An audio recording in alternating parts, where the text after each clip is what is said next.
Blog Talk Radio. Hey guys, this is Those Guys with your host, Matt Marrero, along with your other host, Anthony Sinandris. And today, well, it's been a while since we've had you on the show, Anthony, sadly. But here you are. Yeah. Mm-hmm. Last week we ended up doing Friday Night Movies with Tristan Walter, so the show went on. Clearly. But you made the picture for it, so. There we go.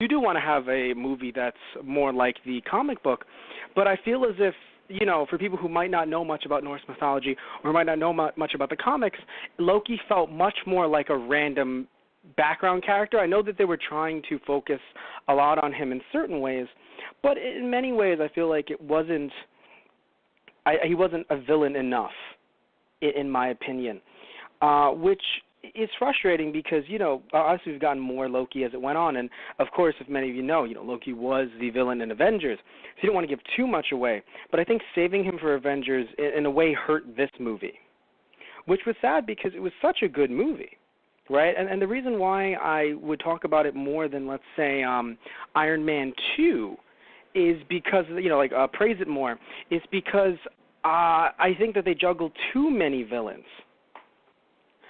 So I feel as if they juggled a bit too much and did not really focus enough on Ivan. Also, it's very interesting. So Anthony Sanders is trying to get back in. However, it seems to be some trouble on my end getting into the studio. So now Anthony is listening to this podcast, hearing my beautiful voice, and he can do nothing. He is completely at my power, I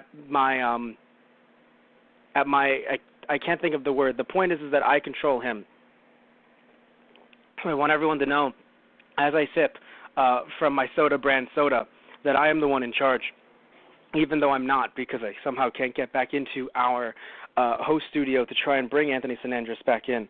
The point is technology, everyone.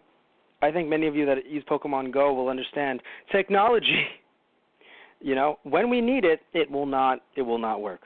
But anyway, so talking about Iron Man 2 versus Thor, usually I don't like to compare movies fully, but of course, doing these Marvel movies, doing them back-to-back, we do have to sit there and think about which one we liked, even though, of course, they aren't really sequels to each other, and they are very different in some great ways. I love how Thor seemed a lot more as if it was taken from the pages of, some old school, as if we can call it old school. It's fucking mythology. Yeah, old school. It's like, no, it's not. It's not 90s rap. It's mythology. But there's old school mythology, and I feel like it's very dramatic in a good way. And I know some people don't like that because we've had so many, soap operas and things like that. But to me, this was a good kind of dramatic. This was a dramatic that we needed, right, for a movie like this, where I think, it's not like any other Marvel movie doesn't have talking, because that would be stupid. But stupid to say and really stupid to do. But you need character development, of course. But I feel as if these, the Thor movie, I don't know about the second one, because to be fair, I saw that once, and I don't think I remember any of it. I may have blocked it all out. But the first Thor film, I really feel like it had a lot of kind of excess drama, but in a good way, something we needed. So right now I am communicating with Anthony Sinandris, telling him that I can't get in, which is a wonderful thing to tell him, but still working on the issue right now, trying to get back on track. But yeah, I just, looking at Iron Man, right? So let's talk about Iron Man 2 for a second, right? What are the good things in Iron Man 2? Well, of course, we have to immediately mention, and of course, by the way, in Thor as well, trying to bring in the characters of both Black Widow and Hawkeye, right? And she was more so, Black Widow was more so involved in the Iron Man 2 film than in Thor, obviously. And, of course, Hawkeye wasn't in Thor much, but I do believe that their cameos were great and really nice ways to establish them in this, Marvel universe, in this Marvel Cinematic Universe, because without them, I mean, I personally feel like the Avengers would be lacking. And I know many people out there feel like, oh, no, with them, the Avengers are piss poor, right? Because with them, they're just humans. And I know that they're humans, but you do need that kind of connection to the, to the real world, I guess. When you have someone like Tony Stark, who's human, but I mean the super genius who makes these Iron Man suits, and you have Cap, who, yes, human, but super soldier, so that really takes him to another level. When you have people like that in this universe, and of course Hulk being Hulk, and Thor being God, you really do need someone like Hawkeye and Black Widow to kind of fight some of the other kind of minions, because you don't want to put Captain America or, who else would have, Iron Man on minion duty. Nothing against them being Hawkeye and Black Widow. I just do think that you could, if you have a wave of just random robots or something like that, you can have them fight the random waves, while everyone else is dealing with something really big, like a Thanos-type figure. Something that, again, I would admit Hawkeye and Black Widow can't take down, but there's no problems with them not being able to take them down. So currently, there seems to be a problem with Blog Talk Radio, and that is why my associate I paused on air because I want Anthony St. Andrews to know that I see his texts, and I just got a text that said, "Understood, Godspeed, Sensei." For fuck's fuck. Okay, so anyway, I do admit that the introduction of Black Widow and Hawkeye were great, and and also I love Black Widow's introduction because it was so progressive. I know some people have said, oh, she seems to be more of a damsel in distress than not. And I could see both sides, both arguments, where, she got a lot of screen time in a good way in Avengers, and, she also seemed like a damsel in distress in Avengers.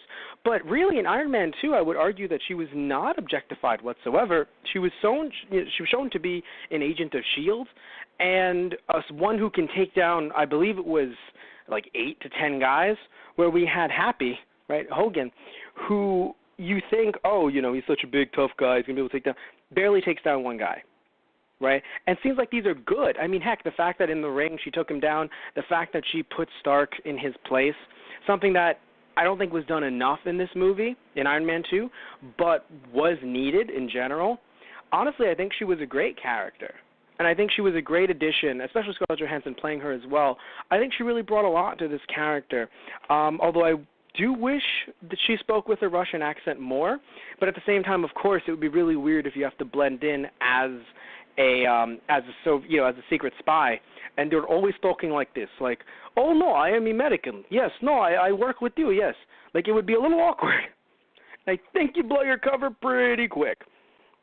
So I will say that I do understand why they went with an American accent there.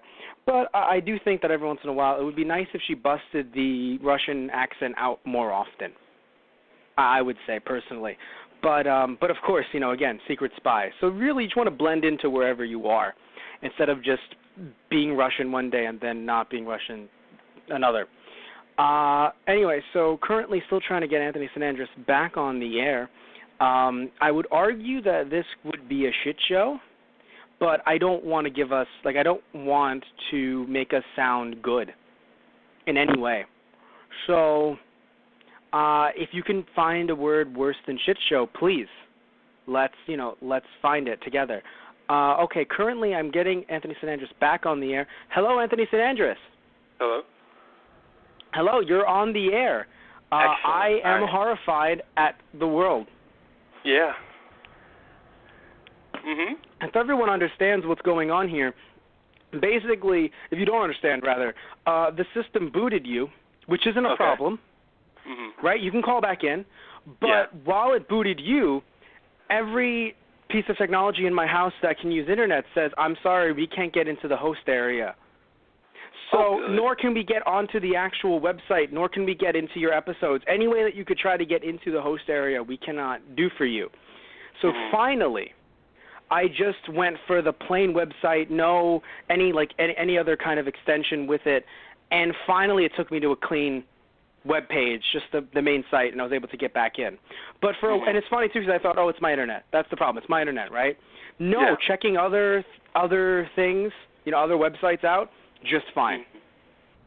So there was just some error that booted you and then said, oh no, there's nothing going on here. You don't have a show, just we can't get into the page, as if I wasn't just on the page with you. Yes. But anyway, so we have you back on. I know you've been listening to me the entire time. Do you agree or disagree with every single point I've made? I agree with every point you made, Sensei. Thank you. Thank you. No. In my head, I'm like, Kohai. I'm like, no. He didn't say senpai. He said sensei. But in all seriousness, though, so, no, let's start from scratch. Start from the fucking beginning. Which movie do you like more? Cross his fingers. Let's hope everything's okay. Thor, I think, edged out just a bit for me. Okay. And why is that? Cross fingers. Hope everything's okay. I do like Thor more as a character, but that doesn't really matter here. It was more that, despite the fact that the villain in Thor wasn't as solid as the villains in Iron Man 2, I did prefer Thor being a bit more of a dramatic film for Marvel. I mean, I'm not against having humor in it, but there were actually times in Iron Man 2 where I felt it was a bit too much for the kind of story they were going. Okay. Okay, I'll give you that. Yeah, and besides, they did have a lot of. In fact, they did have a decent amount of comedy just kind of put in there just to try to ease tension. Oh yeah. Every once in a while. And I mean, just Thor's antics in general, being in this different world, was always meant to be funny. So I think there was a decent amount of comedy in here. But yeah, drama. I was saying before, of course, as you heard. You heard the whole time. You said glass case. You just what was it? Just Carbonite. You heard me mention that this being based on Norse mythology, and just older works in general. Of course, just having that kind of drama in today's world, we're like, oh God, it's a soap opera. But that's really how everything was in that kind of writing. Just like the gods betraying each other and turning into swans. Not like every soap opera, but. But although I have to admit, the idea of the brain was, brain transplant, and now I'm a different person in this body and stuff like that, that is straight out of Greek, Greek god literature, right? Roman gods, Greek gods, Norse mythology, crazy shit happened. Fucking Zeus was nuts. It's true, and of course they were very human as well in how crazy they were. So. I really did enjoy their take on Norse mythology and mixing it with the real world. But let's talk about more Iron Man 2, right? Sure. So Iron Man 2 introduced, of course, Black Widow, which I think was an amazing addition to the film, as I mentioned earlier, of course, because, you need to introduce these characters, but if you had to introduce them, this is what I didn't say, if you had to introduce them in the Avengers, that would have been rough. I do think it would have been nice if we got more focus on Hawkeye in general, and I feel like he's gotten the shaft a little bit. Yeah. Which is funny because it's a bow, but he's gotten the shaft a little bit. As the movies have gone on, where they haven't really focused too much on him until Avengers 2, but at that point it was pretty fucking late. It had been a while since he appeared. But when it comes to Scarlett Johansson as Black Widow, I think they did a great job of handling her in this film. Definitely. Yeah. But let's look at my notes. So, Matt, you were looking at your notes this whole time? I had other things to deal with. So let's look at my notes and just start from, God damn it. Okay, so let me explain why I'm mad at my notes. So I had to watch. So I watched Iron Man 2 a while ago when we had planned to do the show originally. And I haven't rewatched it. Usually I like to rewatch stuff before I do it, if there's some kind of issue. But that is a 2-hour movie, and we have Thor as well to look at, so I just decided to watch Thor, and I have my notes for Iron Man. What can go wrong? So my first note that I wrote was, I think Mickey Rourke took a screaming class from the same school that Nick Cage went to, in reference to Kick-Ass. I'm so mad at myself because apparently I leave myself little notes like that. You're gonna forget that, Matt, but when you come back, you're gonna laugh or curse, whichever. Oh, by the way, here's another thing too. Mickey Rourke. Okay, I know Mickey Rourke has been through some shit. Like he has. He's been through some shit, and I'm happy that he, got off of, or at least cleaned himself up in the same way Robert Downey Jr. did, right? And got back into movies. And I mean, Mickey Rourke was amazing in The Wrestler, and I liked him here, but he looks old enough to be his own dad, like his own character's dad. It was really weird to me. It wasn't that he looked older; it was his wrinkles, which was weird because I don't think he looked older than the character's dad. Though, I can see your point, like, oh, good God, but I do feel like he still looked like he could be the dad. Like he could have played both, and I would not have had a problem. Like he could have fucking put, what's it called? The, goddamn, what is it? I can't believe I forgot the name of what they used for the Iron Man suit. I can't think of the technology. The arc reactor? No. What they actually used to make it look like it's an Iron Man suit. The little electrodes and shit. I forgot what it's called. Yeah. Lord. I don't. Okay, good. I feel like you could have put those onto the character's face, the dad's face, and just put Mickey Rourke's face on his face. And you would have been like, that makes sense. He looks like he is his own dad. Like I know, you can have kids in your early 20s, even in your late teens, but he just did not look like he was meant to be Stark's age at all. Definitely not. Yeah. Also, Robert Downey Jr. fucking aged. It was just 3 years, but those 3 years were a very long 3 years between filming. Yeah. And I was just like, slow down, man. It's okay. Because when you see him in the first one, you're just like, oh, yeah, he's so young. He's fucking young. Same thing Gwyneth Paltrow, too, just very, very young. 3 years pass, and you're like, good God. Are you both okay? Like, nothing wrong with them. They're still, I'm sure, they're great actors, and they still look great. It's not like age equals you looking not great. And even if they didn't look great, it wouldn't matter. They're great actors, and they look the parts, right?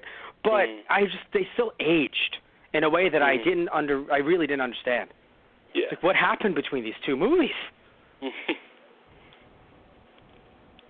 But, so yeah, it really looks like he aged. I actually have the note here, 5 to 10 years. Now, I have a question for you. Did you think that Stark was a bit too arrogant in this movie? Yes. Okay. Yeah. Because, yes, I'm happy you agree, because when I saw it, right, I felt the same, but it felt like it wasn't as fun. And what I mean by that is that in the first movie, it felt like it was kind of like a let's have fun atmosphere. I may mess with you, but, like, let's just have fun. But in this movie, it just felt more snarky and mean-spirited. Exactly. Which was weird because I felt that as the movies went on, but at least in Iron Man 3, you had someone to compliment him, like the little boy that was able to just be a little shit to him, too. Right? Like, at first when I saw Iron Man 3, I was like, how dare he to a little boy? But then I remember, like, as I saw it recently on TV, as I watched it again, I was like, wait, no, little boy was a shit to him, too. We're good. Right? Like, little boy made sure, like, you know what? No, fuck you, too, man. But I like you, but fuck you. But here it was just like, even though we learn as the movie goes on, like, Hammer is an asshole, and we should all hate him. Yeah. I don't know. Most of the movie, I did not feel like he deserved most of what Stark threw at him. I definitely agree. I actually liked Hammer a lot. Yeah, no. I didn't like him. Like, I feel like I understand why you weren't supposed to like him in certain ways. Yeah. He was funny, and he was energetic in a way that we could laugh and entertaining. But I can understand why someone would go, oh, no, but he's a tool, if you will. Like, he makes weapons. He's a tool. He's a tool that makes tools. But I feel like some of what Stark gave him was like a bit too much, a bit too over the top.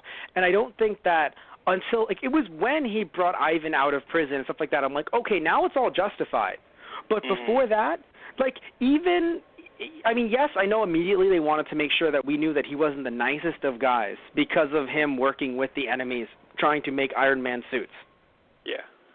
But I don't know, something about the way Stark reacted to him overall, all the time, made it seem like Stark was the jerk and was the bully. While Hammer was just the guy that gets bullied, like that nerd. And it's like, no, you both are nerds. Like, you know, you both are huge fucking nerds. Let's not, you know. But yeah, also there's the fact that in this movie, like many sequels, I don't know why why do you think a lot of superhero sequels, movie sequels, it doesn't matter what company, they think that, oh, we need to add double the villains. Like, why do you think they do that?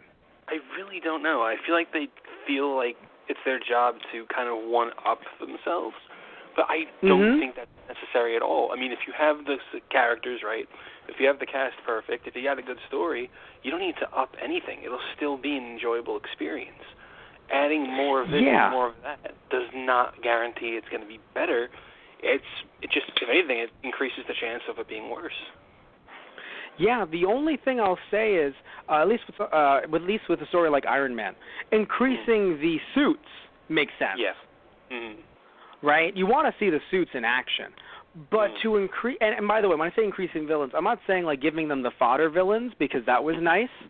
Yeah. But the idea that it's like, we need both Hammer and Ivan to be villains. And it's like, okay, but you're not really ever going to fight Hammer, so you're not really going to get that comeuppance necessarily. Exactly. Although at least he wasn't a fighting one, because I'll say that much, because it is a problem too when they're like, oh, he needs to be a fighting one, because then you get like really weird hobgoblin stuff going on. Yeah. And I'm not even referring to Amazing Spider-Man 2. I'm referring to Spider-Man 3, actually. Yeah. But still, like, I guess you're right. It's the idea that they want to bring more. Like, if it's a sequel, that means we need more. And it's like, not necessarily. All you need is like, a you solid really don't. and a good story, and you're fine. Yeah, and this one felt a little bit rushed. You know, it felt like it's not that it was horrible, because I don't want to say this is like the worst movie ever, but I do think from the Marvel movies that I've seen, and I have seen Civil War, but I'm not as caught up as I should be. I've seen bits and pieces of some of Ant-Man and Guardians of the Galaxy. That is on me, by the way. But when we do these podcasts, of course, we'll be watching them. But as of right now, every Marvel movie I've seen, I would argue that Iron Man 2 is probably the weakest. And that includes the Incredible Hulk, by the way. But Incredible Hulk still had one villain. Yeah. You know, like, they made sure, like, it's going to be these two always. I mean, I will say, for me, the weakest, Iron Man 2 is actually just shy of being the weakest for me. All right, what is the weakest for you? Probably Thor 2. Oh, that's right. I said it earlier as a joke, but I guess I'm serious. I may have blocked out Thor 2. Thor 2 is definitely the weakest. I just remember being it's funny. so disappointed leaving that movie theater. I think Thor 2 would have been a great, I'm not even kidding, and I know some people might be like, are you fucking serious? Would have been a great TV special. Like, if you condensed it, it felt like it wasn't, like, it feels weird to say there was Thor 1 and then the hit follow-up, Thor 2. Yeah. Like, Thor 2, honestly, could have been an okay Thor 1, I think. In terms of the whole one villain thing, because it's very interesting. See, Thor didn't give you two villains because you technically didn't even have one in the first Thor. The problem is just the story. What? Yes. No, what I'm saying is that in terms of villain count, you technically didn't even have one in Thor 1. So they had to give us just one. And in Thor 3, we'll get two. But seriously though, yeah. Never mind. You are correct. It is Thor 2, Iron Man 2, and then Hulk. I would say, from what I've seen. But yeah, jumping back into talking about Iron Man 2. The misogyny definitely got a lot worse in this film, at least in the first 5 minutes. And I know in the last podcast you and I did about Iron Man, right? I said that it was quote unquote in his character, which is true. But in this movie, the women didn't really get a lot of lines, minus Scarlett Johansson, who really did kind of save that whole misogyny talk and was like, okay, thank God. Like, without Scarlett Johansson as Black Widow, this movie would have been fucked, and we would have had to shit on it because it would have been a bit too much Tony Stark using women without them actually getting dialogue in. Because in the first movie, you had that reporter. Yeah. Right? At least. Who was in this movie, right? That was her. Yeah, it was. Okay, but she was in the first movie introduced as like, I'm not just going to be one of the people that you sleep with, and then that's it, which is good. You had that kind of character in there. Here, you just had him be with women, or like just have a lot of like women just be part of his like background, and then that was it. Also, strangely, you kind of, in my opinion, dropped a lot of the Pepper Tony romance. Definitely. Until randomly at the end. Which was like, guys, we've had some pretty bad superhero movie love stories, but this was really a bad one. Like, I look at this one and look at the one in Thor, and I think, and it's funny, because, like, Thor was pretty bad in my opinion, the first one, in terms of, like, a quote-unquote love story. Definitely. Right? But Iron Man 2 takes the cake. Oh, yeah. It takes it, it throws it up in the air, and it blasts it, because we're at Tony's party, and he's drunk. Oh, God. Oh, yeah, no, that scene was funny. Though it was very interesting. So, wait, I always forget this, so please clarify it for me again. So, Disney did not own Iron Man 2 at the time. Did not own Iron Man. Did not own Marvel. I'm going to double-check, but I'm fairly certain they didn't. Okay. Because there's always talk, and I agree, that they didn't focus on Tony's alcoholism enough. Now, I'm not saying he needs to fall into a crippling depression, because, God damn it, it's a Marvel movie. Yeah. For fuck's sake, kids are going to go see this. But I do think that he should have been dealing with that more, because it didn't really come off as an alcohol problem. It came off more as, well, I'm drinking because I'm going to die. So it's kind of more of a dying problem. Yeah. When really it's like, but your dad dealt with alcoholism, and that's shown. Huh, apparently they did. Okay, thank you. So, fuck. All right, so then that is why. So then the argument stands. Disney did not want to go into that, not Marvel, Disney, which I understand. I'm not saying he needed to sit there with like a loaded gun or anything crazy. Like, I don't want to turn this into like some, in my first thought, Nolan, no, the worst one. Snyder, there we go. Do you remember the Chappelle Show skit? The Chappelle Show skit with Wayne Brady, where it's just like Wayne Brady makes Brian Gumbel look like Malcolm X, right? Oh my God. I think that was the line. It's just it's just Christopher Nolan. No, it's like Zack Snyder makes Christopher Nolan look like, and then I think about who directed the Teletubbies. I think about who directed the first, who directed the Barney the Dinosaur movie? That guy. But anyway, yeah, thinking about love stories, quote unquote love stories. Yeah, definitely Iron Man 2 really dropped the ball there. A ball that I didn't even realize they were carrying in this movie. Literally, it's just Tony's dealing with all of his problems, and it's like, but thankfully, when you're not dying, first off, your alcoholism cured. Don't you fucking worry, bro, because you're not dying. Oh, and two, you clearly get the girl because you weren't before, because you were dying. I mean, it's pretty easy to me. That's the moral of this story. Also, fuck the Russians. You just had to throw that one in there. By the way, those fucking Russians, am I right? Kind of like, oh, okay. Yeah, so, well, Iron Man 2, do you like it? No? Yeah. Now,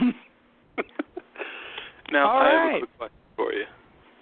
Sure. So we spoke about how their problem is that they keep adding more and more villains as the sequels go on. Between Hammer and Whiplash, which villain would you have preferred to be the villain had they only gone with one of them? Whiplash, because Hammer, in theory, is Loki, in terms of, like, we're not really going to fight. Like, Loki did fight Thor at the end, but it obviously was underwhelming. In my opinion, anyway, it was underwhelming. So if you're going to have one, and Loki isn't someone who you're really going to fight in battle. Usually he's going to try and outwit you with magic. So, he's not really going to, quote-unquote, best you in combat. So, same thing with Hammer. I in no way expected Hammer to get into a fucking suit at all. He would have blown his own face off. I mean, I probably would have cheered, but he would have blown his own face off. So it's like he will not get into a suit. So we knew it was going to be really Whiplash, right? But so I would choose Whiplash because I think in Iron Man's movies you need him to fight mecha and not mecha like just drones. Even though the drone fight was fucking better than the Whiplash fight. Yeah. I still don't think I would have wished the drone fight rather than the Whiplash fight. Because again, because think about it. If we're choosing Whiplash, most likely we're not getting drones because the drones were Whiplash or, Ivan working with Hammer. Yeah. So if you're telling me like the full script the way it is right now and we're cutting things out and maybe eventually adding things in, but like we can't just add in stuff, just cutting out, I would cut out Hammer. Even though he was entertaining, right? But I don't think he was that good of a villain. He was a dick, and I know you wanted to punch him in the face, but Tony isn't a normal person. He has a fucking superhero fist. So, like, I don't want him to get superhero fist punched in the fucking face. You know what I mean? Like, I don't want Hulk getting in there. It's like, Hammer is just a human. So I think, also another thing I didn't like is that it felt like they were kind of going for like is Tony's dad a bad guy? Or is he like a bad guy, like a villain? Now, I don't want Tony Stark to end up I don't want Tony Stark to just be like, yes, hail Hydra. Like, I don't fucking want that. I really fucking don't. Like, I don't want Tony Stark's dad. I don't want Howard Stark to say hail Hydra and to be working with Hydra all along. I don't want any fucking superhero to be working with Hydra all along. I don't want any superhero to be working with Hydra all along. But anyway, I fucking hate that I know this. I haven't even fucking read the issue. I don't even know what fucking issue it's in. I just fucking hate it. Anyway, but, right, the way I look at it is, well, I'm not saying I want him hailing Hydra. I also don't want it to just be a thing where, like, nah, it's just the Russian was the bad guy who took it the wrong way. It's like, no, he was fucking deported. I can understand. But there is no understand. It's just, well, he's not American and he's not my dad, so he sucks. And mind you, I'm not saying that we should just sit here and sing Kumbaya because, like, Ivan will whiplash you. Like, Ivan will fucking kill you. Electrocute you, whatever the fuck. Like, you will not live the Kumbaya circle. But I still feel like, it is, they were trying to go for this nice nuance thing, and then it had to become just a really simple, good, evil, like Tony, like Howard did not fuck up at all. How could he fuck up? He's Tony Stark's dad. Tony Stark's the good guy. It's like he was just selling weapons in the first one. Not that he wanted to sell these weapons to the bad guys, but he was still a weapons manufacturer regardless that kills people. These weapons were killing people in wars. These were funding wars. He's, a war profiteer. Like, obviously that character is getting better and is becoming the good guy, but there's no reason why his dad, not saying he would have done dirty dealings. Because again, I wanted that to be that's Obadiah. That's not his dad, right? Yeah. But it's still though, I feel weird that they were seemingly trying to go for like is his dad really bad? Nope. It's like it immediately says nope, and then just fucking the flag comes down. It's just like America, and it's like God damn it. Like. It couldn't even just be like, oh, his dad's not the bad guy. No, it has to really just, in my opinion, drive home the nationalism. Now, how do you feel about everything I've just said and ranted about? It's very interesting you bring that up because Mickey Rourke was actually really pissed at Marvel about that. How so? I'm trying to find the exact articles, but he hated the treatment of Whiplash and how they turned him into a very one-dimensional villain. because he felt there was so much more room given what you had actually said about the father being deported. That's why he was angry. He said he wanted to put more emotion into it. He wanted to go a bit more into Whiplash, but Marvel wouldn't allow it. They said, no, it's got to be cut and dry like this, and he was pissed off. I'm trying to find exactly where it is, but I know he went on a rant about it. It's funny because I don't know Mickey Rourke personally, but in my head, he comes off, I don't know why, as the Iron Sheik in my head, in the way that if any of you have seen Iron Sheik's recent Twitter, it's a lot of it's a lot of cursing in funny ways and just ways to be like, oh, Monday, fuck you, right? So just constant shock and stupidity, but in a good way. So I don't know why it's Mickey Rourke says fuck you. Mm-hmm. I'm just wondering, I got to find the exact link where Mickey Rourke said, okay, Mickey Rourke said fuck you.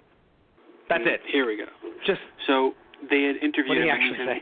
He said, when I did Ivan Vanko and Iron Man, I fought, I explained to Justin Theroux, to the writer, and to Jon Favreau that I wanted to bring some other layers and colors to the character. Not have him be, if it will load. Oh, God. There's a pop-up. Not have him be a mindless villain. Not have him be the Russian, a complete murderous, revenging bad guy. And they allowed me to do that. Unfortunately, the people at Marvel just wanted a one-dimensional bad guy, so most of the performance ended up on the floor.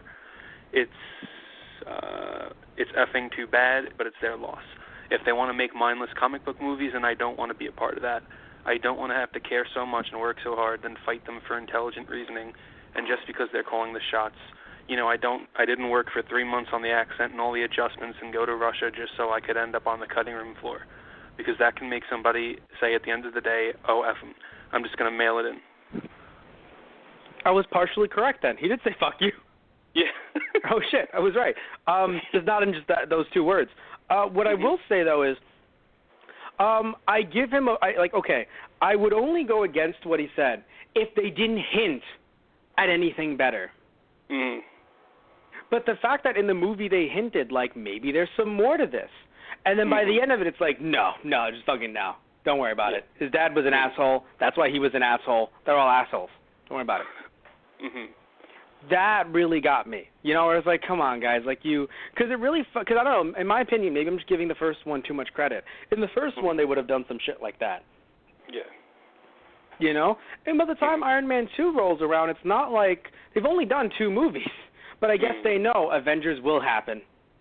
Yeah. So we can't let this happen. But I don't know, man. I agree with him.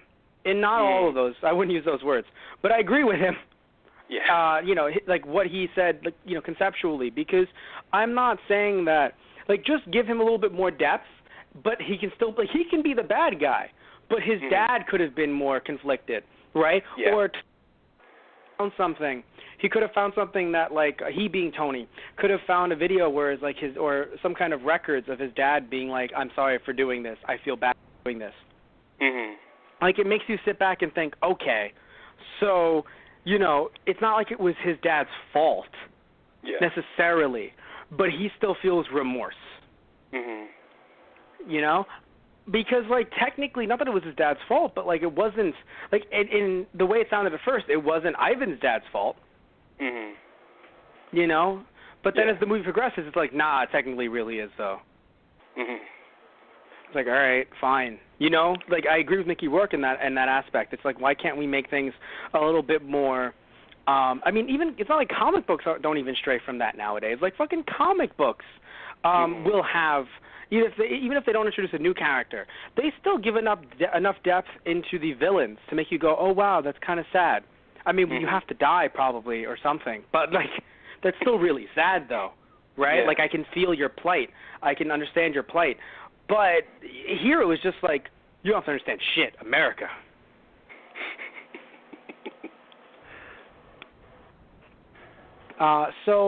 My question, let's see, what do I have here? Oh, yes. Let's talk about something that I think and usually you and I don't talk about things that quote-unquote don't make sense because, right now as Thor is playing in the background, they kind of went through the Bifrost. So, we don't usually talk about things making sense or not, right? Mm-hmm. Because it's mentioned disbelief. But I have to say, while it was really cool to see Ivan be one of the crew and fight Stark in his race car, because that was fucking amazing. Yeah. That scene, first off, the scene wouldn't have happened if Tony didn't randomly decide to race. Yeah. So, I mean, I guess Ivan would have just blown shit up normally, hoping that would attract Stark because it was on television. But speaking of it being on TV, should not be that easy for Ivan to infiltrate something this big. Basically. To me, that was like a kind of like what I call a Snyder moment, where I feel like someone's like, we have this idea, and technically it doesn't make sense, but we're going to do it anyway. And we're going to make the story because it's going to look visually stunning. Exactly. It did, honestly. I remember seeing it on the big screen opening night. Scene. Oh, yeah, and I think it was like a really good slow-mo shot of him walking. The electricity was just everywhere. And the car, the explosion behind him, I was like, that looks insane. Doesn't make any sense, but it looks insane. I would say that the fight itself was better than the fight at the end between the three of them. Oh, definitely. When he had the whips around them and they didn't really move. Yeah. I call that one the, oh shit, we ran out of money. There you go. Yeah, that's what I call it. Or we've seen it as the, oh shit. No, I've seen it as the, I'm sorry, sir, but we've run out of money. Damn it, Jarvis. Or the, I think we ran out of money. Superman, go over there. Go fish. All right, of course. Wonder Woman, just kind of put the shield up. Good shit. All right, good. We'll do that for 20 minutes. Great.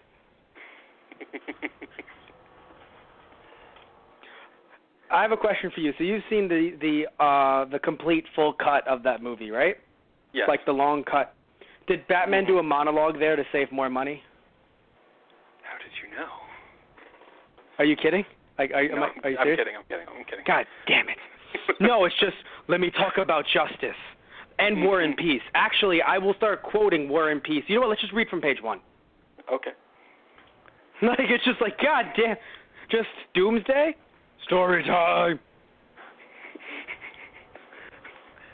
Oh my God. I don't know why he sounds like, I don't know, died on a Tuesday. Anyway, but, yeah, just so a CGI rendering of him. Talking about this film. Yeah, I just, so I felt like that was a little bit too easy. And again, scene looked great. My favorite fight in the movie, but it did not make sense. No, not at all. Also, Ivan saw Tony from a mile away. How did he get behind him? Yeah. That too. I was like, guys, if anyone doesn't remember, it was when, Tony's car was fucked, right? And it was just, Ivan like, I see you. Wait, what? I was like, how did you get behind him? Ivan's looking down. Pretty much. What are you doing? Oh, by the way, so the scene where Happy is backing up and hitting Ivan is the funniest scene in the movie, and I just don't know why. Yeah. I really don't know why. For me, it was Happy's it shouldn't face, be funny. honestly. I think it was Happy's face. It was Happy's. He just looks so freaking pissed and thrilled to be doing something he's heroic. Done. Yeah.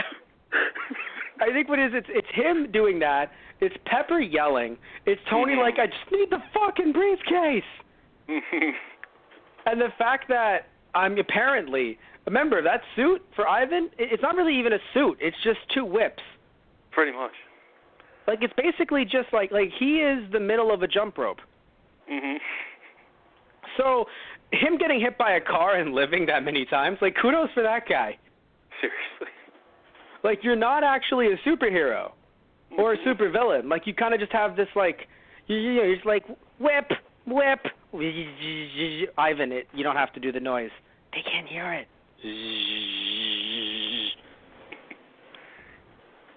Okay. So, like, that's him in a nutshell. That's him in a nutshell. That and just, like, my Bart. That's just him. Right? I think the bird thing was a nice touch, though. Like, the bird thing, and, of course, that really beautiful line between him and Hammer. It's like, relax, bro. You have to learn to let things go. Yes. Like, there was some good stuff from Ivan in this movie. It's just that, like we mentioned earlier, Yeah, I do think my favorite bit of dialogue for him, though, was when Stark met him, actually, after the Monaco fight. When, I forget, I think it was like something... Do you have a quote that you like? Yeah. Yeah, I'm trying to remember. It's something where Stark was like, well, you missed it. And he's like, did I? If you can make God bleed, people will cease to believe in him. And then he just starts fucking right. laughing. Like, Jesus. I want to thank you for that line, because I think many people would argue that it's trying to be another, oh, so he wanted to get caught. And I disagree. Because the idea of wanting to get caught is like, oh, I want to get caught because that's all part of my plan, because now I can kill you harder or something, you know? No, he wanted to show he's human. Yeah, he wanted to show you're human. He could have gotten shot right there, and that still would have been in his plan. Heck, he could have killed Stark right there, and that would have been great too. I mean, it's not like any of those shots were like, okay, I'm going easy on you. Like, no, he would have killed Stark if he had the chance. Absolutely. Like, it's a bit different than, like, let's say Loki in the Avengers, who, like, he knew, you know, oh yeah, you're going to capture me, but all of my shit is in here, and it's going to turn you guys on yourselves, which in turn will destroy the world, so I'm good. Because Loki isn't about, like, you know, blowing up the entire world with his own hand. That's why he had all those minions. So it's not about, but, like, in this case, though, Ivan would have just killed fucking Stark, would have killed Pepper, would have killed Happy. Just to prove, like, haha, my father's technology is superior. But him getting caught was kind of like, well, guess what? You know, you were still taken down a peg. Exactly. I still ended up doing all of that, despite the fact that the problem isn't really Tony. It's more of the security in that specific. Like, I don't think Tony owned the race. He owned the car. Yeah. Yeah. Which is why I love it so much, by the way. Just like, I'm going to drive the car. I've decided to. I own it. I can do it. It's like, God damn it. Oh, just, I mean, even I can't believe we skipped it. Even just the opening, it's like the Senate hearing. Oh, yeah. I think is my favorite part of the movie, just in terms of, like, you know, a scene that isn't fighting or just, like, you know, talking. That's probably my favorite part of the movie. Just having him, you know, one up all of them. And, of course, having that senator just like, fuck you. I was just like, wow, this is actually beautiful. So that was a lot of fun. Yeah. So what is it? So of course, I love Samuel L. Jackson. I mean, who doesn't really? But I loved him in this movie as well. He's another one, of course, that I think if you just try, like, you wait to introduce him, which I think that would be the stupidest thing to do, because obviously he runs S.H.I.E.L.D. But still, if you were to wait to introduce him because you want to introduce everyone else in S.H.I.E.L.D., like the smaller divisions, leave the big guy till the Avengers, it would have been a big reveal, but, like, you can't just do a big reveal like that mid-movie, you know? Exactly. So I'm happy we're getting to know this character as we go through this series of movies. These movies.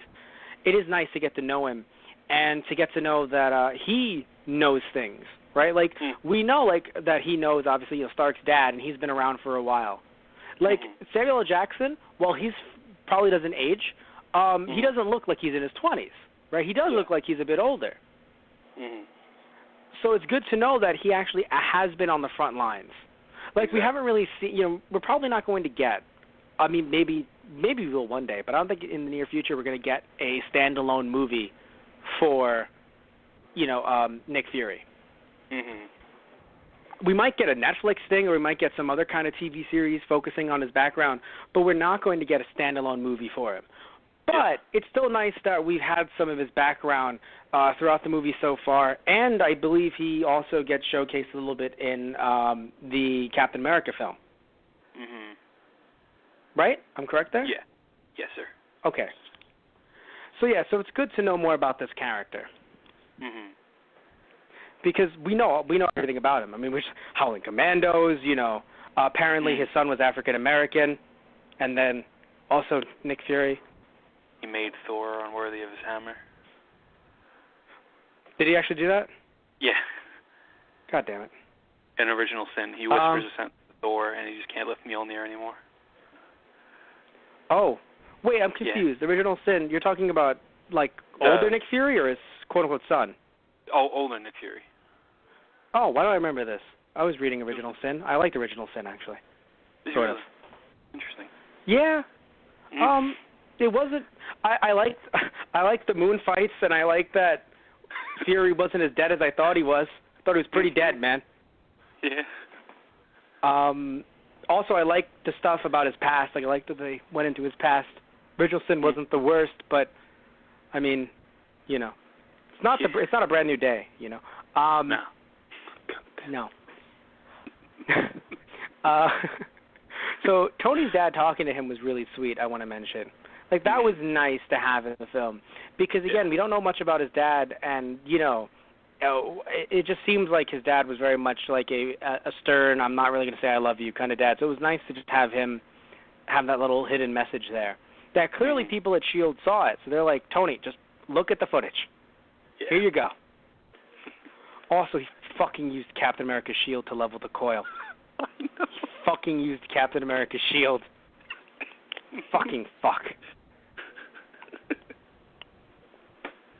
When I saw that, my dad and I were like, God damn it. Because we're just watching this, and it's like, that's Captain America's shield. He's like, give me it. Just gotta level the coil. I was like, ah, motherfucker. Ooh, I have a question for you. So, what did you think about the conservatory? I believe it's called the conservatory, as a choice for the final scene, you know, the final fight. I thought it was pretty cool, actually. Okay, I agree. Mm-hmm. It actually was a great choice. Visually, it was great. But for some reason, I don't know if you felt the same way, at least in the beginning, the CGI didn't blend in well there. Oh, no, it was really bad in the beginning. Just as far as location-wise, I thought it was a good choice. Okay, good. I'm happy you saw it, too, because if anyone wants to go back and check, just when they flew in, before the fight with Ivan and everything, just when they flew in and it's just them standing there and Tony walking around and everything, it's just the CGI did not blend in well. Yeah. And it sucks because, like, what the fuck are you going to do? You filmed the whole thing there. It's not like you're inserting them completely. Like, you have Stark probably standing there with the electrodes and shit. You know? So, like, you filmed all that. But... Exactly. Yeah. Pretty bad. Probably had to do with lighting, of course. Yeah. But it just, you know, it created that uncanny valley effect. So it was hard. It was rough. I was like, oh no. But what I will say is the chase scene was a lot better than I remember it. Oh yeah. I sat there and I was like, why are you so good? So I have to say that. Like, I really enjoyed the chase scene. Definitely. Oh, by the way, did you notice, maybe I'm wrong here, but did you notice, in my opinion, one of Rhodey's lines at the end needed to be redubbed when it was him, Pepper, and Tony on top of the building? Which line was that? I don't know, but if you listen to it, it doesn't sound like he said it right there. It sounds like it was recorded in the studio and just thrown in. Like they didn't put the echo on it like they should have or something like that. I didn't catch that, actually. It was very strange. Like it's like one of those Fantastic Four lines that we heard where it was just like, that wasn't right. I think it was when Reed Richards was like he was going to walk out of the room, I think, and he was talking to Sue, I believe, and he just said one line, and I was like, that sounds redubbed. Something similar happened here with Rhodey, and it was right around the scene where it's like, can you just give us some privacy? I was here first. Oh, was it Get a Roof? It might have been Get a Roof. Well, I know that it was one of those lines that, like, you didn't see his face, so it was easily redubbed, but hearing it just did not sound in tone. Like, it didn't sound like he said it on that rooftop. Yeah. I never claimed to not be a nerd. I never fucking made those claims. When the fuck did I ever say that? So you agree with me that it feels like they kind of just dropped the ball on, again, didn't know we were carrying the ball, for this Pepper and Tony romance. Oh, definitely. How did that make you feel? I think, I don't know, part of me feels like they did have something planned for that in this movie, but they just had to add way, way too much that they figured, all right, we got to cut something, we're going to cut out their romance. Because it was a bit there in the beginning, then when they were on the plane. It was there again at the end, completely absent through the rest of the movie. And I feel like they were going to go somewhere with that, especially if they had free reign with the alcoholism aspect of it. I think they could have done some really interesting stuff there. But, again, that problem... So who would you cut out? Because in my opinion, that would be better if we cut someone out. Who would you cut out, Hammer or Ivan? Probably Hammer. Yeah, and it sucks too because we both like Hammer. You more than I, but like we find him entertaining. But probably Hammer. If anything, I could have seen Hammer being in the third one, working with Killian or Mandarin. Yes, apparently. a lot. Yes, right. And we would have had 3. We would have done it. We only had 2 in the third one, and that's why it was so bad. Exactly. They didn't. But we, yeah, that's the only reason. They needed one more villain. That would have made it work. Marvel, remember, Iron Man 4, do it. Form. What? Just bring everyone back to life. I was thinking that, but I realized that I don't want to give anyone any ideas, so I chose to keep that to myself. What you need to do is you need to just make 4 fake Avengers to fight Tony through his PTSD. Brilliant. Did they bring Shane Black back? Did they do that? I hope so. Because if they do, that's what he's fucking doing. He did not do well with Iron Man 3. But anyway, it's okay. We're on 2 right now, so things haven't hit the shit. A lot of shit hasn't hit the fan. Some shit, but not a lot of shit. But yeah, I would say that the romance was forced, which is rough because it's really rough because it's not like we didn't want it. Heck, we said in the first one, it's great that they kept it, away here. They can bring it in 2, and it'll all work well. Nah, did not happen. Yeah, it did not happen. They focused way too much on characters and what really sucks too, I think, is when they introduced, they focused, okay, it's good that they focused on Ivan and Hammer because you need to make them seem like threats, but if you're going to kill off Ivan and then imprison Hammer, and we haven't heard or seen Hammer since, you wasted a lot of time that could have been spent simply on character development, at least between their fucking romance. Exactly. Because now these characters will never appear again. Because of the age-old, we have to kill him off. I mean, this actor doesn't want to fucking come back, right? Or they do want to come back, but, we got to focus on other villains, so we got to kill him off. Yeah.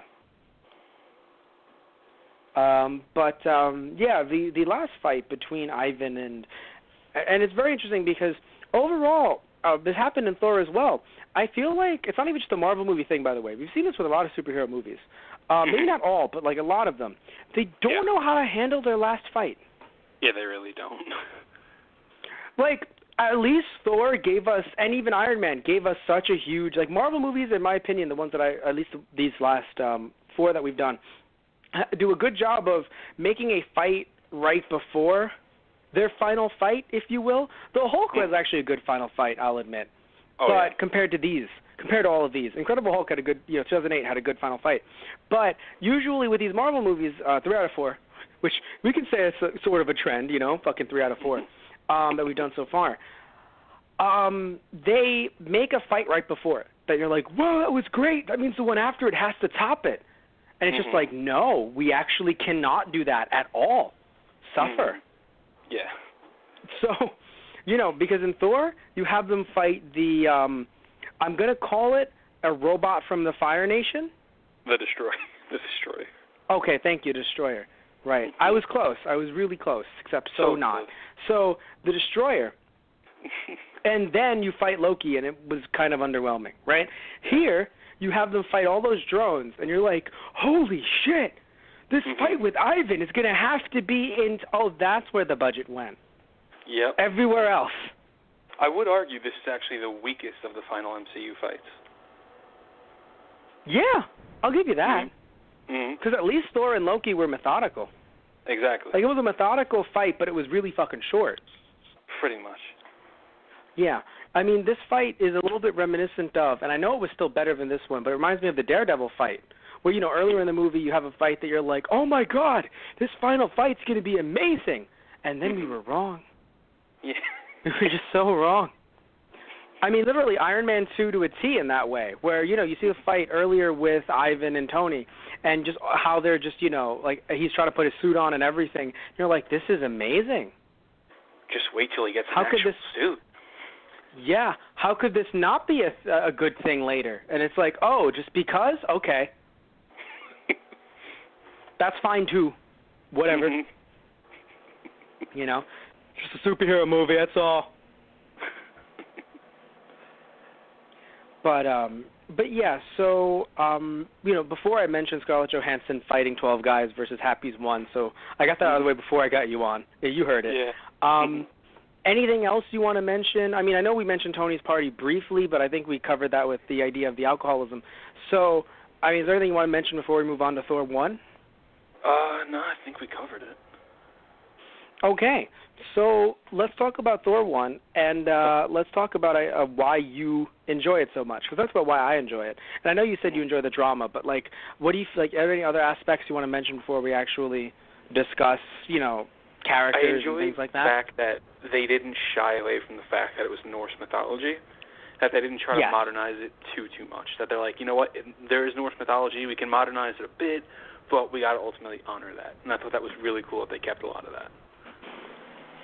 Yes, they modernized it with the suit designs, and that's about it in my opinion. Even a bit of the science, though, as well. I think it was this one, or maybe it was the second.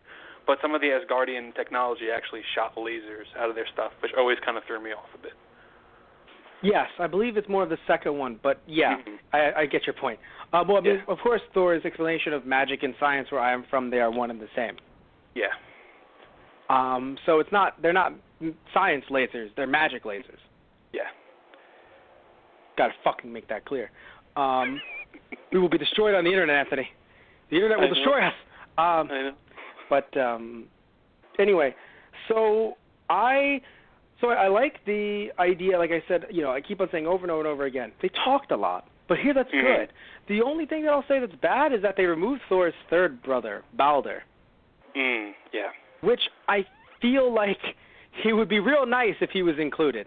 But, it's like you have to remove him. I know for time, but it just sucks because you turn it more into like it is a battle between two brothers. And it's like Balder's, hey, I was the third one. Did I miss anything? Yeah. He'll be the third villain in Thor 3. It's like Ragnarok. Balder Rock. Yeah. I will say, though, I think Thor, for me, actually was the movie originally before I saw it that had me the most worried about the Marvel Universe. Because I thought, this is a movie where they can either make or break this. Because this is going to be, in my opinion, one of the hardest ones to adapt. And what made it, what I knew it worked was when I saw it with I forget who I saw it with, some friends from high school. And one of them had never even really knew much about Thor before the comic books anyway. And fucking Gary. No. Was it him? Damn no. it. Fucking Nate. No. Fucking Constantine? No. What the fuck? Well, I just outed all of our friends on air. But, well, it was the scene when they were fighting all the frost giants on Jotunheim in the beginning. And he just leans over and he goes, who is Thor and why have I never heard of him before this? And I was like, all right, they did it. That's it. They're good. Yeah, that's great. Oh, that fight. Okay, so at first when I saw the fight, I thought, are we shying away from the discussion until later? But it was a smart decision that you shy away from too much discussion because showing that fight, like you said, is a great way to show you guys, like, hey, so you might remember Thor from the Hulk stuff, or you might, because, like there was a live-action Thor that crossed over with Hulk, or you might, Hulk from the 70s, or you might remember him from those cartoons that were poorly animated because they were done a very fucking long time ago. That's what you might remember Thor. Because honestly, I don't remember Thor from anything in the 90s. Like any of the like I don't remember him being in X-Men or being in Spider-Man, or I didn't see Fantastic Four, but I don't remember him hearing about him being in there. I don't remember him being in the Incredible Hulk show. From what I remember vaguely, like barely seeing. So Thor wasn't really around for a very long time, in my opinion. I only remember seeing him in the 60s one, like the really, like one of the, like the first, I think, Marvel animated show. And again, live action, right? So it's like, you guys probably don't remember who Thor is, or if you do, you've never seen him look like this. Let's show you him like this. Yeah. and that was a very good call. And they also, by the way, whoever choreographed this, they know Thor, not just him. Mm-hmm. Everyone's skill sets. I was like, this is how they all fight, and I was pretty happy about that. I love that scene because even myself going in there, I didn't know too much about him. I'd actually just got into Thor, I think, a year or two ahead of time when I first heard about the movie. I was like, all right, let me get my stuff together so I can, when I see this, I'll know what's going on. And I remember that the whole scene, I was blown away. I'm like, this is incredible. And I think my favorite memory of that movie is actually when I saw it a second time with my mom. And she had no idea his hammer's magic at all. So when he threw the hammer and it hit like 20 of them, then it stopped midair and flew back, she goes, I thought it was just a regular hammer. I was like, oh my God. Oh my God. Yeah. Well, yeah, I mean, yeah, it's beautiful to think about it like that. Like people who, have heard of Thor but don't really remember him. The only thing that I think everyone agreed on when we saw Hemsworth as Thor was, for some reason, and it's obviously these are real people. These are not comic book drawings. We get that. And in no way do I think that people should, for a role, like take steroids or anything else to enhance them. Because it's like, why do that to your own body for this role? Like it's just, like as much as I hate to say it, it's just a movie. Like you shouldn't be killing yourself to get a role in a movie. Unless it's like really fucking artistic and you're like starving yourself or you're getting, unhealthily heavy. Not just heavy, but unhealthy with it. But still, in my opinion, like I'm not like I wanted him to be jacked in a way that he's hurting his own body. But for some reason, and maybe it's just the armors that we've seen in both like movies like this and Man of Steel, it really constricts them and they don't look buff. Yeah. Which is strange to me because it happened in Man of Steel where like certain shots I was like, you look like you could be Nightwing's replacement. Mm-hmm. And then here where I'm like, you look like you are the same size as Loki. Mm-hmm. Now, comic book Loki, very large Loki. Yeah. Right? Armor and everything else, but just in general, he looks very large. Here, they wanted him to look small, but he did not look that much smaller than Thor. Thor was in his own outfit in Asgard. But when he's on Earth and he's trying to, like, pull on the hammer, I'm like, oh, shit, I was wrong. All of us were wrong. Fear the Hemsworth. I think it has something to do with the way the light hits it, honestly, because in both of them, it's a very dark color. So once the light hits it, the shadows enhance it, makes it look even scrawnier, I think. I think that's mainly the problem with it. Mm-hmm. Right, I'll give you that then. And Man of Steel is just everything was darker. Everything. Everything. Even Pac. Oh, yes. It wasn't just the filters. It was his vagrant disregard for human life. But anyway, I just, and again, nothing against Hemsworth because he is Thor, in my opinion. Oh, yeah. Like, he did it, Mm-hmm. There was no need to convince me after seeing the movie. But in terms of being buff, it's just like he had to be in a normal T-shirt on Earth for me to be like, oh, there they are. Those are the muscles. Oh, Anthony Hopkins was a better Odin than I thought. Yeah. Like, I did not, like, when I heard, like, Anthony Hopkins is going to be Odin, like, of course your first thought is, you don't think, oh, yeah, Anthony Hopkins, someone who's classically trained. You think Silence of the Lambs, which he was great in, but that's not Odin. Yeah. So you just see him in this, and you're like, oh, shit, classically trained actor Anthony Hopkins. My favorite thing about that is still that Stan Lee wanted to play Odin. And when somebody said, well, you wanted to play Odin, what did you think of Anthony Hopkins? He goes, he was pretty good. It sucks because I can see Stan Lee as Odin. But at the same time, it would have taken way too much away from the fact that we're watching Thor. Yeah. No, because the entire time you just be like, oh, my God, what's Stan Lee going to say? And it's like that, you can't have that. You know? So it would be a bit of an issue. Like, you'd be wondering, like, what is he going to say, true believer? Is he going to call Thor a true believer? It's like you would be focused too much on that rather than, like, the whole, like, oh, shit, there's a war going on right now. There's a coup, you know? It would have been nice for Stan Lee, though. He gets to sleep for half the movie. Like, should we take him off set or just let him sleep in there? Just let him sleep in there. It's fine. Stan deserves the rest. So just like for fucking, just literally just the whole night, just like, did you guys just let me sleep here with all the things in the green room? Yeah. All right. Best sleep I've ever had. So anyway, yeah, I did like Stan Lee's cameo in this though. That was a lot of fun. Oh yeah. Yeah. There is another fact, cameo I love actually that I'm not sure if you know of, but the guy, you've heard of J. Michael Straczynski, right? I'm sorry, what? J. Michael Straczynski. Have you heard of him? Yes. Is he Jim on The Office? No. The reason I wanted to bring this up... you're talking about the writer. Yes. Yes, sorry. The main reason I want to bring this asshole. up... No, it's fine. Is because I love the fact that they gave him a cameo in this, because he is one of the biggest reasons this movie happened, actually.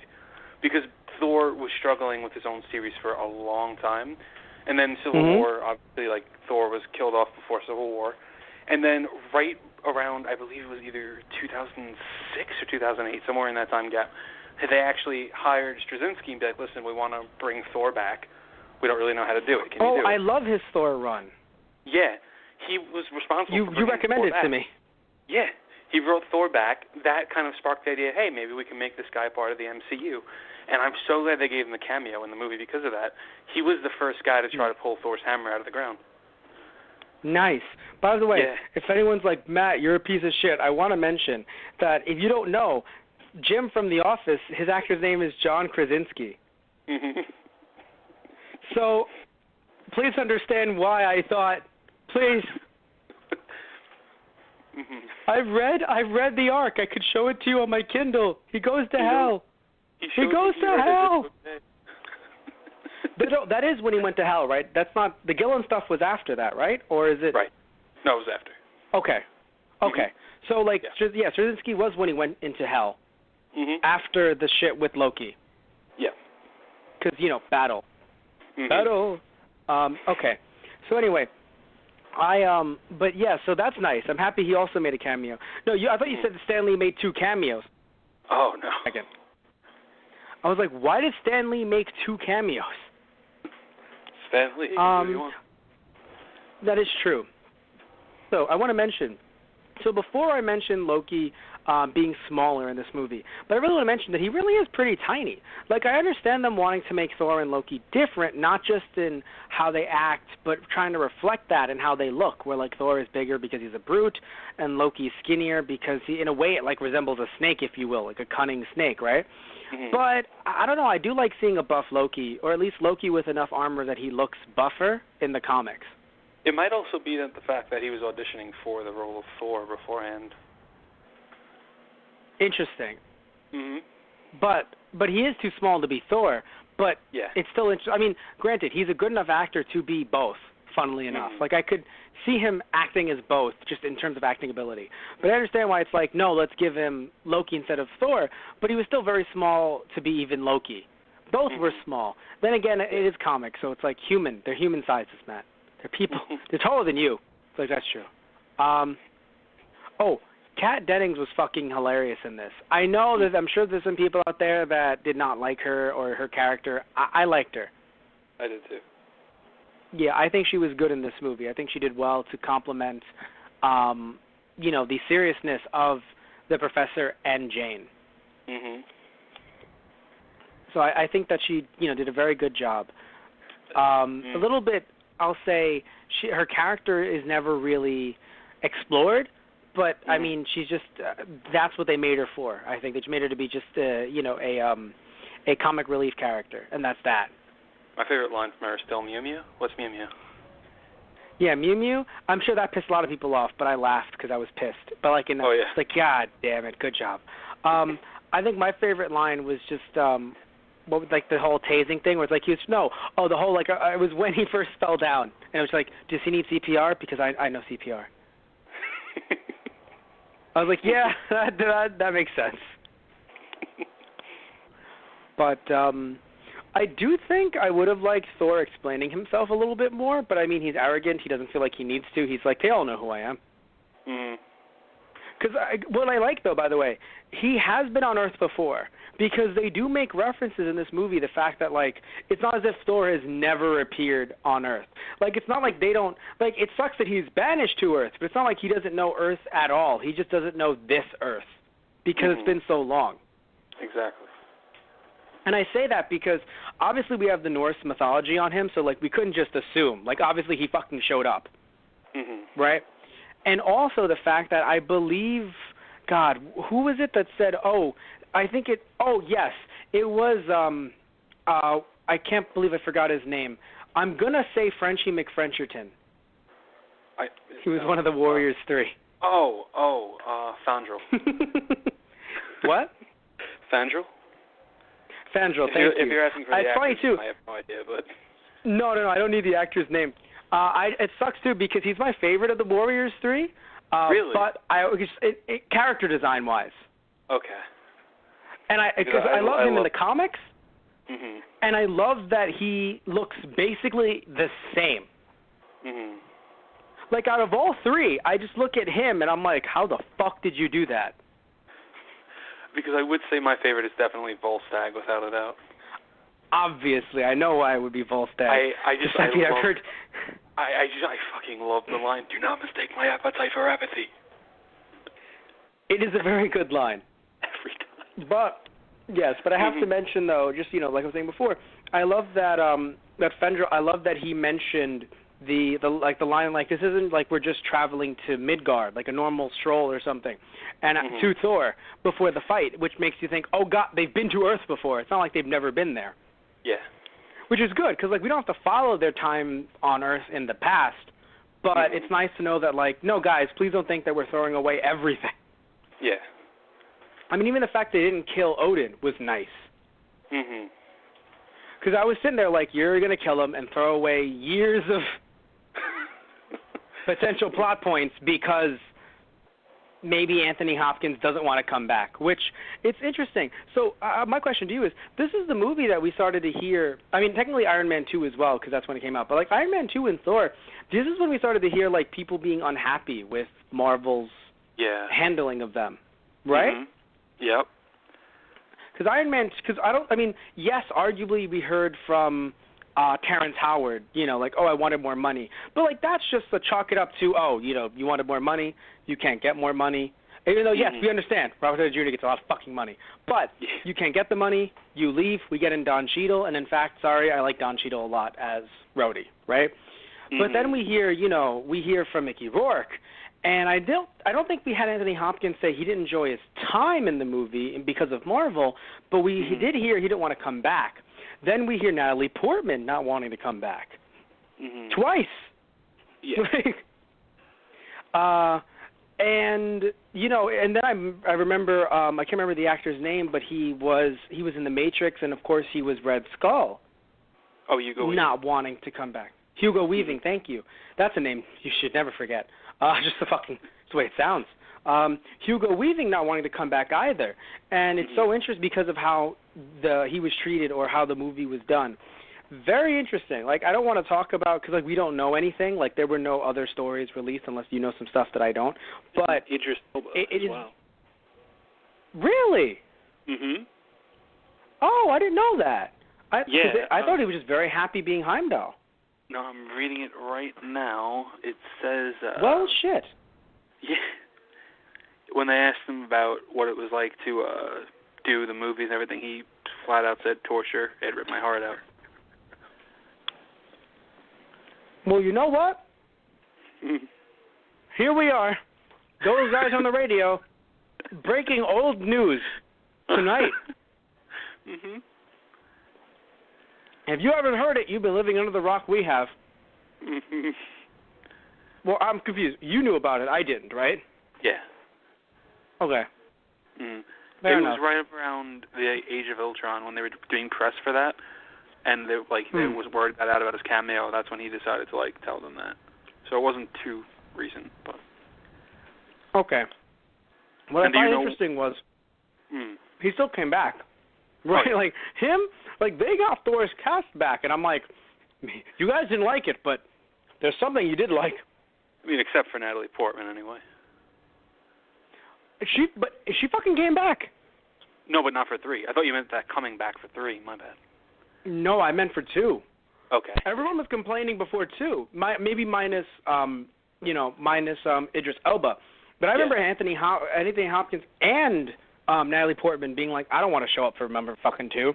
I already did fucking 1. Yeah. Isn't this how superhero movies work? We just do 1? Mhm. It's like, no, guys. You know? Now, I'll tell Anthony Hopkins. What? Did you know the story as to why Natalie Portman wanted out, or you just know she wanted out? No, but I want to say one thing. Like, to Anthony Hopkins, I get it. He's never been in any superhero movies. It's like, or any kind of, like, franchises. Because, Silence of the Lambs, he was just in, like, 1, right? He didn't do anything else related, right? Uh-huh. Okay, just want to clarify. But when it comes to Natalie Portman, it's like, no, Natalie, you've been in franchises before. We don't like to talk about the franchises. But you've been in 3 movies before. This is how they work. Exactly. But what about Natalie Portman? Why did she not want to return? She left because for Thor: The Dark World, she had wanted Patty Jenkins to direct the movie. And they did go with her, but then when they fired her, she got really upset about it, and she wanted to quit the series in protest, but due to the contract, she had to finish the film. Okay. Mm-hmm. I mean, I get that. I really do want to see... I wish we could see a Patty Jenkins version of the movie because I don't know if she was good with I don't know if she did well with her directing and with her choices, but I can say though those reshoots did not help shit. So nope. So I want to see what the original might have been. Get full fucking Snyder. Matt, calm down. Never. But anyway, Matt, don't have irrational hatred for Snyder. Don't worry, it's not irrational. But anyway, so I have to say I love Idris Elba being cast as Hohenheim. My only problem with it is that he couldn't be anyone else in the Marvel Universe, and he couldn't be in the DC Universe for a bit. Mm-hmm. And technically, if he has to do a third one, still can't. Yeah. So that sucks.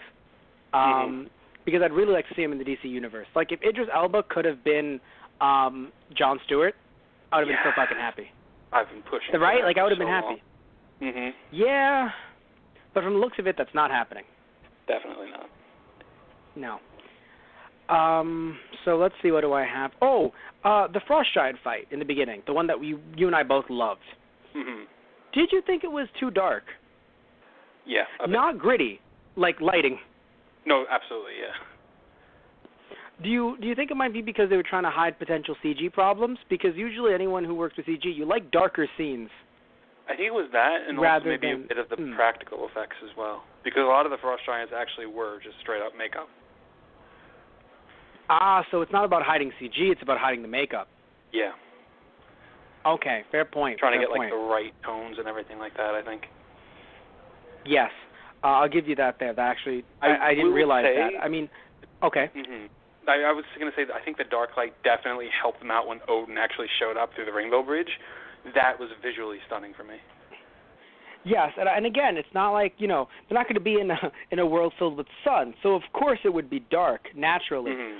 But definitely this movie overall, anything that had CG in it tried to be darker than it not should be, but even like, okay, Loki talking to Heimdall saying like, hey, by the way, worship me. Mm-hmm. And Heimdall's just like, yay, and then, right? That scene, even with all the light there, it was still dark, which is so interesting to have. Like, this is so bright, yet so dark. How? How'd you do this? But, okay, so what I want to bring up is I'm happy that at the end of the movie they made sure to really, drive home the fact that without his hammer, Thor really is human. Now, I know it was supposed to make sense, like, oh, he doesn't have the hammer. But, I mean, he outdrank the professor, right? He could still beat up a lot of motherfuckers. Oh, yeah. Trained motherfuckers, by the way. All trained in motherfuckery. So he could beat them all up and still come... It took you long enough. And still get out of that unscathed. But, like, when he gets hit with the taser and, like, gets hit with the tranquilizer, I'm like, but that shouldn't affect Thor. No, but he is, quote-unquote, human. Mm-hmm. He's just had enough fights in his system that even as a human, he can still kick the shit out of a lot of people. Yeah. Right? Mm-hmm. He's been fighting for centuries. Mm-hmm. But if he still got shot, that would have been an issue. Yeah. Which makes sense, because before they really explain that at the end, and I say explain as in, having him say to everyone, like, no, I am only a man. I am not. I was like, oh, good, okay, you really are saying that aloud. Because before that, I was like, but you're still a god for the entire film. So I have in my notes, like, I really don't think that the taser and the shots should have really affected him because he's still a god. But not really. He's not a god. Yeah. He is a mere mortal without the hammer. Yeah. Which made sense. Mm-hmm. But in my opinion, I don't know about you, I don't think they explained that well enough at first. No, I agree, yeah. Okay. Mm-hmm. But, so how did you feel about the Donald Blake reference? I liked it. I thought it was... Okay. I'm not sure. I think it could have been handled a bit differently, but I did enjoy what they ended up doing. Yeah, I mean, there's not much else you can do because these are movies and not TV shows. He never has a need to be Donald Blake. Yeah. And if anyone doesn't know, and please correct me if I'm wrong here, he is Donald Blake. He didn't inhabit someone else's body, right? It's not a Hulk thing. No. Right? Mm-hmm. Okay. Yeah. So he'll juggle being Donald Blake. It's like during the day, it's Donald Blake, but at night, Thor, God of Thunder. Night Thor. Jesus Christ. Coming to NBC this fall. Like, it's just, and how can he juggle his love life? Find out in Thor. That's me. But anyway, so so he was Donald Blake because for some reason he could be a doctor. I love it. Mm-hmm. Just, you're from a land of magic and shit. Isn't being a doctor mostly magic and shit? Am I not allowed to have a hobby? Yeah, right? Like, I'm just a heart surgeon. What could go wrong? This is a good heart. Another. Anyway, it's the fifth heart this week, motherfucker.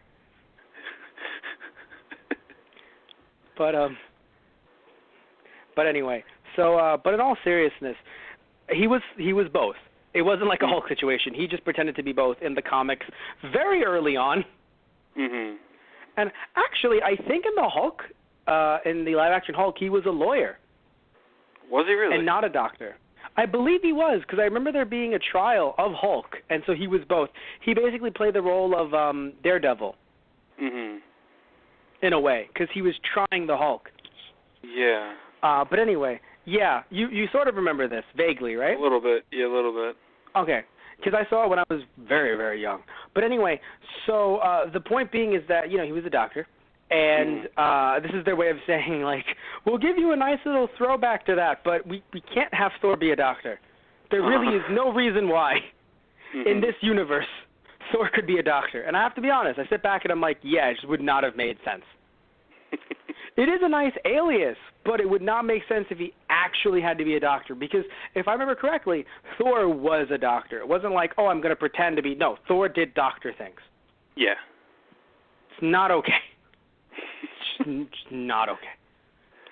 So I do remember in JMS, he actually was two different people in that, if I remember correctly.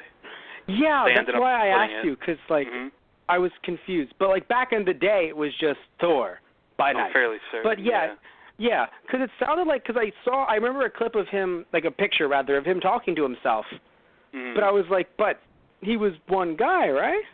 Yeah, in JMS's run, it was like, for whatever reason, they ended up splitting from each other, and then they became two separate entities. Okay. That's why I had to ask, because I was really fucking confused. Because I remember hearing, no, he's one guy. It's not Hulk and Bruce Banner. I mean, it's okay, sometimes they get split up, sometimes they die, whatever. Anyway, so, whatever the fuck Marvel wants to do this month. Anyway, so what was it? Moving on.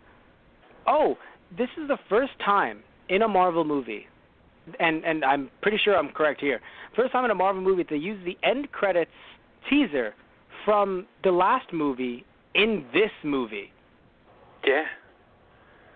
Mm-hmm. Yeah, which was weird, because it's like, oh, he's coming up. Oh, that's nice. I guess they're gonna. They just fucking filmed that scene and threw it into the last one. They were just filming Thor when they released Iron Man 2. Mm-hmm. It's like, Matt, that's every movie. I know, but don't be so fucking blamed about it. You could change the angle at least.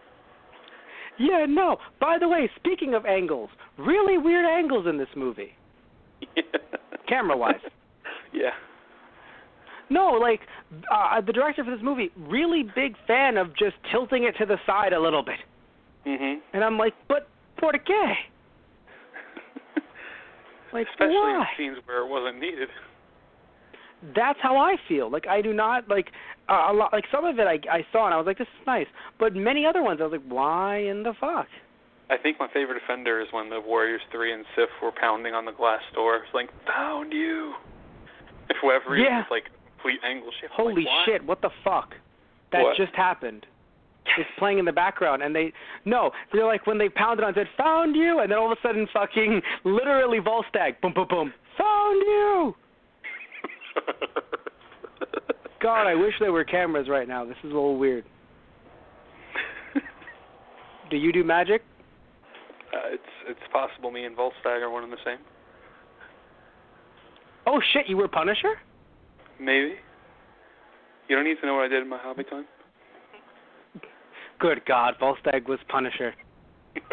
Every once in a while, he's just like, I want to be Frank Castle today. God damn. It's like, Frank, you're just loading up your gun. Do not mistake my ammunition for apathy. Eating muttons while gunning down. What? Eating muttons while gunning down people. Good God. Gunning down people with mutton. If anyone doesn't know, yes, the guy who played Volstagg originally played Punisher in the 2004 movie? No, I'm going to say 2007 or so.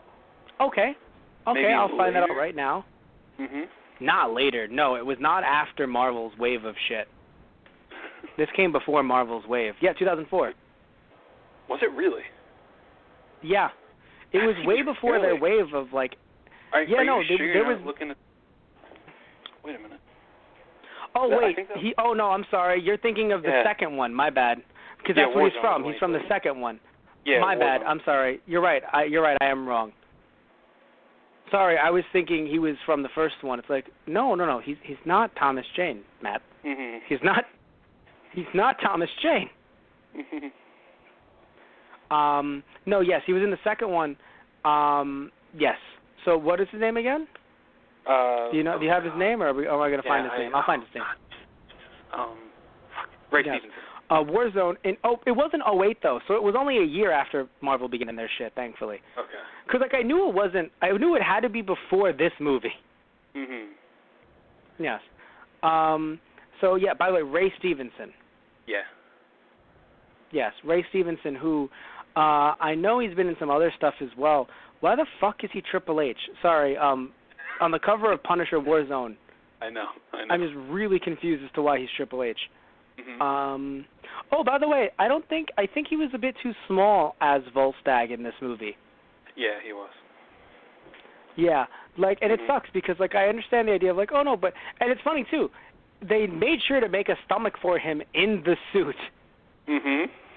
So it's not like he was, it's not like he was only 125 or something crazy like that. He was only, 150 or something. He was heavier than the rest, but I would argue, yes, the armor really did make him look smaller. It's about the armor. Yeah. It's all about the fucking armor.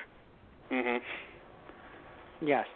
That's what he was in. I was like, he wasn't in Ray Donovan. He was in the 7th season of Dexter. Mhm. That's what he was, yes. Also, he played Volstagg not just in. Oh no, I'm sorry. It's not. It's the Punisher. He didn't just play Punisher in Warzone. Do you know where else he played Punisher? If you say Superhero Squad, I'm going to be so happy. Yes. He was Punisher in Superhero Squad. Oh my God. Which, if anyone doesn't remember, it's the cartoon where they're all pretty much chibi versions of themselves, i.e., adorable versions of themselves. I don't know. It's the episode called "Night in the Sanctorum." If anyone is wanting to look it up. Oh Jesus Christ. Yes. So he plays Frank Castle Punisher a year after the movie came out, where he played him in Warzone. Dear God. I love this man. Mm-hmm. I want to buy this man a drink. He is a good man. Good for him. All right, so let's see what else do I have here before we wrap some things up. Oh yeah, fucking look at the road, Jane. How about that? Yeah. Like, Jesus fucking Christ. Like, you're trying to laugh at Thor. If Thor was not a god, would have gotten right the fuck out of that car. Mhm. Did not need you to drive him to his doom. No, to doom before you drive him to his actual doom, which is the. Yeah. Oh, I love Thor not being worthy, by the way, because obviously it made sense, but when I was younger, I didn't think he wouldn't be able to. Like, it just felt like natural that as a superhero, he would just pick it up and he'd be fine. Mhm. Yeah. But it's nice to know, like, no, you're not worthy. You need to actually do something that's worthy. So far, you've been pretty fucking selfish and still a bit of an asshole. There's no reason why I'd be able to pick up the hammer and just run away. Mhm. So I was really happy about that. Yeah. So there's that. I have a question. Oh, wait, no. I'm sorry. At first I was like, but Heimdall. But then I remembered, thankfully, another thing, too, that they made sure to cover up. Loki using magic to try to get away from Heimdall's view. Because at first I was like, Heimdall just saw Loki lie to Thor. That was my first thought. I was like, guys, you can't give us someone who literally sees everything and then have them not see it. Yeah, everything. But then later on it's just, so you've apparently, cast a shadow on yourself. I was like, oh, that's good. Thank God. They cared. Yeah. Now, how do you feel about Loki's reaction to realizing he was adopted? Ooh, I'm not sure, actually. I feel good. Like, I feel like it was well within his character, but, I mean, do you feel like it was a bit too fast, maybe? Yeah. Or I think is that why you don't like it? Okay. I feel like it's to his movie character, more so than the comic book Loki, though. I will say that. Well, what do you think comic book Loki would have done? Do you think maybe he would have went into hiding and planned shit later? I think he would have I don't think he would have cared too much, honestly. Really? Okay. So then maybe I've seen too much, because, like, I've seen Loki. It's interesting. I think I've maybe seen too much newer Loki, because I've read, like I said, I've read older Loki, but he was already in, like, the I hate you because I hate you mode there. Yeah. But I think maybe because I've read too much new Loki, which has been influenced by the movies, that I feel like he would care. But that is true, I guess. He would just. But what would turn him? You know what I mean? Like, if it was like, I didn't care. It's like, but why would he? Yeah. Yeah. I'm not that either. Like, do you think he was always this way? Because he was always a sniveling little shit? Yeah, honestly. Okay, I think fair if enough. we're going to mythology, it's like he was born evil because he was born evil. Yes. Yeah, I get that. And technically he was, because he always felt like a little shit. Like, it's funny. Even when it was just him, even when it was the three of them, and it's like, oh no, both of you are my sons. He just had this look like, I know the craziest shit about Thor. Dad, when he's gone, I'm going to tell you. Like, you saw Tom Hiddleston's face was just like, I know something that Thor doesn't know that I know.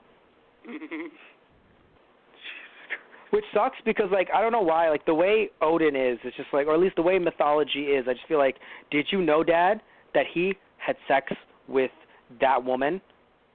My boy.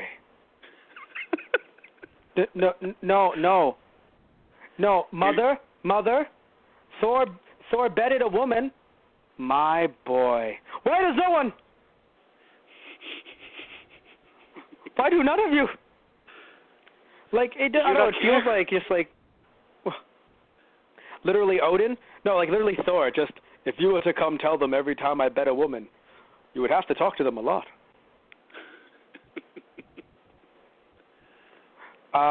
I have to say, though, I did like everyone's acting in this movie. I think maybe the first time I saw it, it felt over the top because it didn't really, like, hit me. Like, no, this is meant to be, like, an over-the-top thing. So I took it as too much. But I think now, upon rewatching, I really enjoyed, I enjoyed Loki's interactions with Odin. You know, just Tom Hiddleston and Anthony Hopkins really bring a lot to this. Mm-hmm. And I was really happy about that. I was happy about including Sif in a way that was definitely like, look, she is like, she's not one of the Warriors 3, but it's great because it's Sif and the Warriors 3. Yeah. And also the fact that she seemed to be the one that was really telling them what to do, where it's like, okay, you distract him, I'm going to come from the top. And when she stabbed the Destroyer, I was like, holy shit, that looks great. Yeah. It was a very good, I guess it was good on their part to kind of show, like, hey, this is different from Iron Man. And even though, again, Iron Man 2 did have Scarlett Johansson, but, like, this is different, we have our women can fight here. These are warriors. These aren't. Yeah. Like, I would assume even the mother can probably throw down if she needed to. Oh, yeah. Just not against, frost giants. Mm-hmm. But I will say that the frost giants were kind of small, too. Yeah, if I have to be that asshole. Mm-hmm. But again, I do like practical effects versus trying to CGI the shit out of them and make them really fucking large. Mm-hmm. Yeah. Also, I will say that, like I said about the last movie, the fight with Thor and the Destroyer was better than, or in general with the Destroyer, was better than with Loki. Mm-hmm. I would argue, at the end there. Even though it was good, I still felt it was a bit lacking, having read the JMS run beforehand. Of course, that's obvious. Mainly because, like, I felt the Destroyer was taken out way too quickly. Mm-hmm. No, definitely, I'll give you that. Mm-hmm. Yeah. Yeah. No, you win that. I'll give you that, but it still was. I think it's because watching it back to back with Iron Man 2, you're like, wow. That Destroyer fight, like, I'm looking at it from that perspective, because it's been a while since I've read the JMS run. So I'm looking at it from that perspective. Yeah. Like, whoa, this is beautiful. Now, my question is, let me see if I have anything before this. Okay. Oh, God, yes, I do. I was like, no, don't cut away from Thor talking about the other realms. I would pay for a whole movie just about that. Yes. If this is the last Thor movie, I will be very disappointed because I do not feel like they've done enough justice to the other realms thus far, and I'm sure they won't do it for the third one either. Mhm. That's actually been my problem with the whole Thor franchise so far. Now, I don't want to sit here and complain about a movie that hasn't come out yet, so maybe they'll prove me wrong, but it's one of those things where, good God, what is the director of a fucking fetish for a turned camera? Anyway, no, it's getting a bit too much. Like, no, it happened. I'm seeing it at the end of the Destroyer fight, right? And then I'm seeing it on Earth while they're just standing there being chill, and I'm like, the camera can move, but like, why are you turning and zooming? Pretty much. Like, what the fuck are you doing? I think also because it's on mute, so I can't get lost in the dialogue as much. So it's just really jarring. Yeah. Like, I'm not saying it's always a bad thing to do something different, but when you do something different so much, it just becomes the norm in the movie, and then it just looks fucking weird. Yeah. Like, it's supposed to be, in my opinion, like a turned camera like that, very surreal. But it wasn't anything creepy or disturbing or different or surreal. It was just them standing there talking. Yeah. Yes. Anyway, so, yeah, I agree with you there. Like, so far, they haven't really done the realms justice. And I know that it's very hard to do that if you're not in, let's say, a TV show, right? Because you only have so much time in the movies. But man, this kiss was awkward. I didn't realize it till it was muted, and that's all I'm staring at. Yeah. And I'm just like, like it was interesting. Like I know, like it's interesting. Like I felt like someone told Natalie Portman, your character is actually Rogue. She will gain his powers if you touch him long enough. Rogue from X-Men, by the way. So it's just, I'm sorry, like as she's kissing him, I'm like, and that's how she becomes Thor. Exactly. And that's how Jane becomes Thor. Okay, let me explain my Frost Giant comment. See, I'm an asshole. They are big enough. However, because they only do it for a split second, and because of the camera angles, you can tell if they wanted to only CGI them for like 0.5 seconds, and then go to just the face. Yeah. Which I'm sure was behind a green screen or, a black screen or something, in the same way that Tony Stark's face is when they do the helmet scenes. Yeah. Yes. But anywho, no, it's only because I saw one of them hit, Thor's mom, and I was like, damn it, actually they are pretty big. That's on me. I mean, in all fairness, though, if you want to be very nitpicky about it, in the comics, Thor comes up to about their shins, so. Yeah, okay, that's what there we go. You never said you weren't a nerd. You never claimed that. What I do like Loki just going up against everyone when need be. Honestly, if his mom was down for the count and wasn't in the room with them or something, I'm sure he would have let him kill his dad and be like, oh no, I could only take him by the end of it. But the fact that she sort of seemed conscious, in my opinion, he was just like, oh no, I need to save him from the Frost Giant. Ha-ha. Yeah. It's very interesting. But just how he played all sides, because that is Loki, honestly. That was very in tune with his Norse side, the mythology, the mythological side of it. Yeah. Good God, I know. No, I'm looking at the Rainbow Bridge, and I'm like, look, I know that it's more rainbow when it's coming down, but how can you take something that's a rainbow and make it so bland? How? You just took out all of the rainbow of it. How did you do that? Why? How? Oh, shit, Yggdrasil. How did you do that? Why? Sorry, just Yggdrasil just being there. It's like, right, yes, you are Yggdrasil. But yes, so, okay, we were mentioning the idea that sadly they haven't really done much with the other realms, which is frustrating, but again, there is some hope with Thor 3. What I do want to say, though, is that looking at, oh, yes, it was the kiss scene that I wanted to ask you about. So, because, we were joking around, like, oh, God, that was like a very powerful kiss on Natalie Portman's behalf.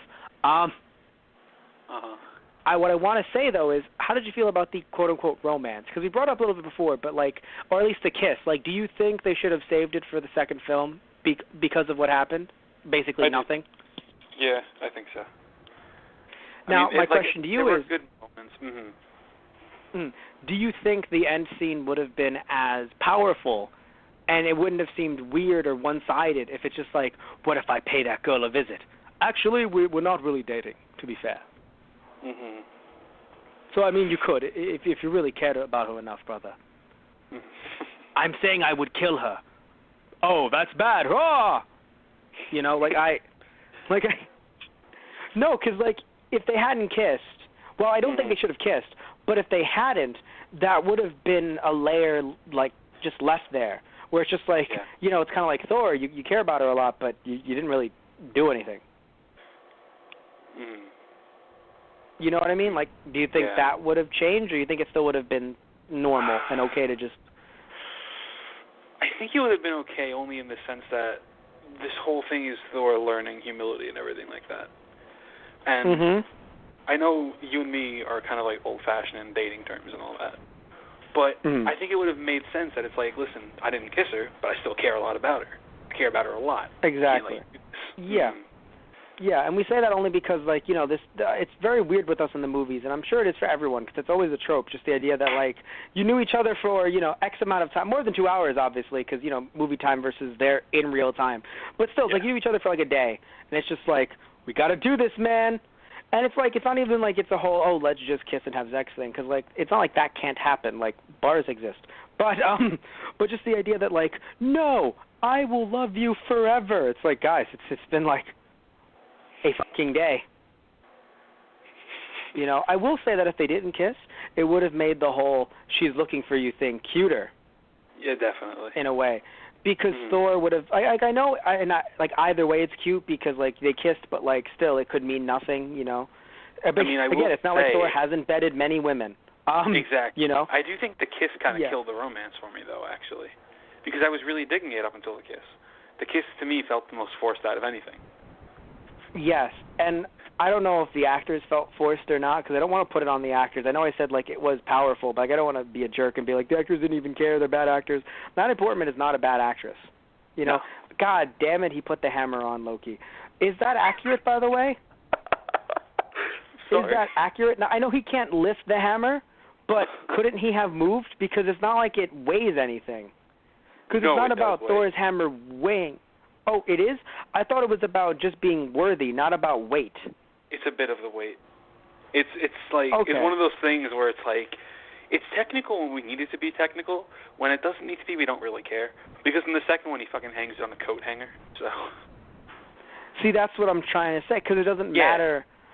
Although to be fair, I guess if you put it on a human body that's not worthy, then I guess it makes sense. It's very weird that way. Yeah. Okay. And to be fair, I don't think it's not like Loki was there like, "Oh, it's hurting me, brother." No, just like, "I need to fucking move." So like, it's not like it could have crushed him or anything. Exactly. Because even thinking back to Avengers 2, when they're all trying to lift the hammer, it's not breaking the table, but they can't freaking budge the thing, except for Captain America. Exactly. Yes. Which is why I love Whedon, because I feel like he definitely put attention to that. Oh yeah. Like, it's not going to break the table. It doesn't need to break the table, but they can't fucking lift it. Exactly. All right. So anyway, because I was just curious about that for a second. But anyway, back to the kiss. Yeah, I don't want to say that they're bad actors or actresses, but yeah, it definitely took some of the romance out. I'll give you that, because I think in this movie you could have had the romance without a defined, but kiss. But of course, I would assume, Marvel, Disney wanted it to be very, very, very clear. Oh yeah. That they're a thing. Or that maybe they looked at the fans and they thought, oh, the fans are going to love to have this kiss. And it's like, not in this case. Yeah. Yeah. So, anything else? Let's see. This is the first, as we really try to wrap things up, unless there's anything you want to say before I say my final comment. Okay. Go for it. And of course you can react to the final comment, though. We did not have a reference to Captain America in this. Oh wow! Like the movie. The movie ended with showing that Loki is still around, obviously, but he's controlling the doctor or the professor. Yeah. In a way that's very weird because, like, it's not like he's controlling him, but he's suggesting. Because, like, I say suggesting because he wasn't mirroring the doctor's moves. He was just saying, oh, that would be nice. And the doctor was, like, confused, like in a trance, like, oh, that would be nice. Yeah. So he wasn't, like, full-on control, like, boop, boop, hello, I am professor. Like, it wasn't like that, But it was definitely just, like, a kind of power of suggestion thing going on, because he's Loki the trickster. But it was very interesting, though, to see, because, again, we don't see any reference to Captain America. I was like, and were there filming problems with Captain America? I don't believe so. Okay, because it's weird to just not have a reference to it at all, and try to set. I mean, what?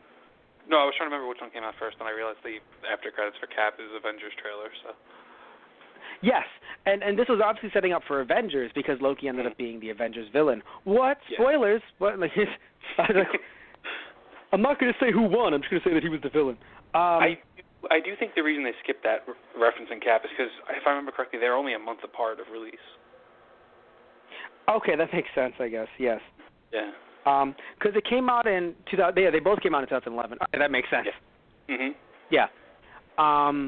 But yeah. So I mean, it was a great way to show like, hey, Loki isn't dead in case any of you were really worried. Because it's funny.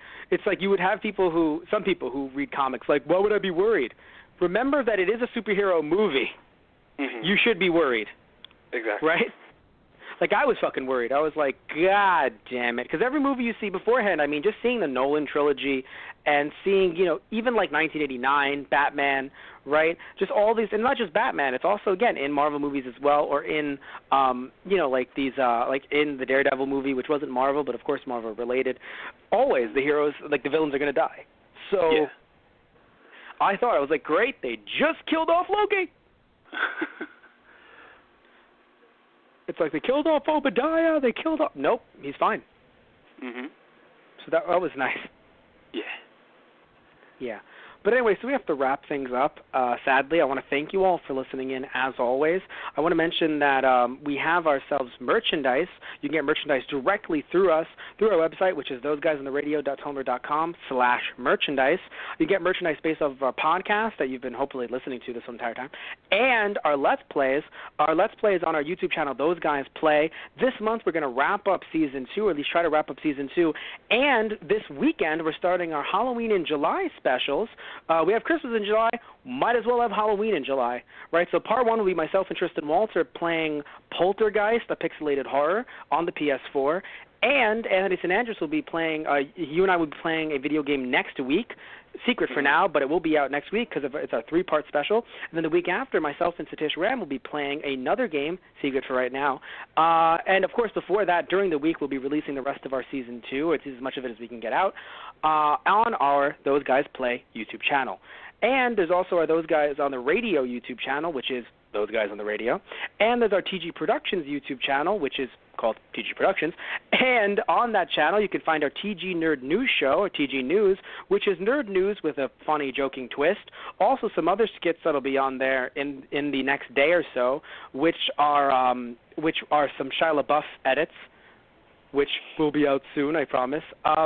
And very interesting Shia LaBeouf stuff. Very riveting, very riveting. And again, you can find those on our TG Productions YouTube channel. You can also find our podcasts on Those Guys through iTunes, right? So through iTunes, you can search up Those Guys and find us. Or another thing you can do, rather, is go on our Patreon, which is TG Productions, and you can donate to us there, depending on what tier, to suggest a show, to suggest something, you know, for us to podcast on, a movie, a video game, or suggest something for us to Let's Play, right, something for us to play. Or what you can do is you can be a sponsor for our podcast, for our Let's Play, or for our TG Nerd News show. One of those three. Also, what you can do is you could actually help us bring over the manga Give My Regards to Blackjack that we're bringing over from Japan. So you can do that. You can secure yourself a copy of Volumes 1 and 2, or either physical or digital. You can also secure yourself a poster or a T-shirt from the series. Any questions about the manga or any summary, description, anything like that, go on our Patreon, TG Productions, and you can order the book through there, pre-order it, and help us bring it over. So a lot of fun stuff that we have going on, and yeah, so I want to thank you all again for listening in, and that's about it, wrapping things up. So I guess I would say goodnight, Anthony. Have a good night.